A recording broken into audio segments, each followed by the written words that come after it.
2 தினங்களுக்கு முன்பு மதுரையில் அவரோட சொந்த வேலையாக ஷூட்டிங் வேலைக்காக சென்றிருக்கார் கொடைக்கானலில். மக்கள் வந்து அலைபோல கூட்டமாக திரண்டுதான் இருக்காங்க.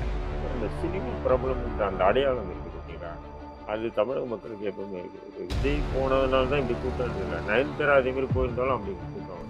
விஜயை வெறுக்கக்கூடிய நபருக்கு கூட யார் விஜய் வராங்க, எங்கே வராங்க பார்ப்போம் அப்படின்ற ஒரு எண்ணத்தோட போவாங்க. பட் அதெல்லாம் வந்து எனக்கு கிடைச்ச ப்ளஸ்ன்னு நினைச்சேன்னா வேலைக்கு ஆகாது. கூட்டத்தை விஜயே அவர் விரும்புகிறாரா? இந்த மாதிரி கூட்டம் கூடணுங்கிற விரும்புகிறாரா? அது எப்படின்னா ட்ரெண்ட் பண்ணணும்னு நினைக்கிறேன். நம்ம அரசியலில் இறங்கிட்டோம், இனி எது பண்ணாலும் ஒரு அரசியலை தான் பார்க்கணும். நீங்கள் போகிறீங்க, அறிவிச்சுட்டு போங்க, வரட்டும் இளைஞர்கள், போலீஸ் வரட்டும். சினிமாவை பார்த்துட்டு கடந்து போகிற மாநிலம் தமிழகம் இல்லை. சினிமாவை பார்த்துட்டு கடந்து போயிருந்தாங்கன்னா எம்ஜிஆரால் முதல்வராக இருக்க முடியாது. எம்ஜிஆரோட 100 மடங்கு நல்லவரான நம்பியரால் ஒரு கவுன்சிலராக கூட ஆக முடியும். இதெல்லாம் நீங்கள் மனசில் கொள்ளணும். விஜயுடைய வருகை வந்து ஏதோ ஒரு வகையில் திமுக பாதிப்பு, அது மட்டும் மாற்றுறது. சரி, இந்த விஷயத்தை நீங்கள் எப்படி பார்க்குறீங்க? இந்த அணில் குஞ்சுகள்ங்கிற சொல்கிற வார்த்தையில் அதெல்லாம் தப்பு.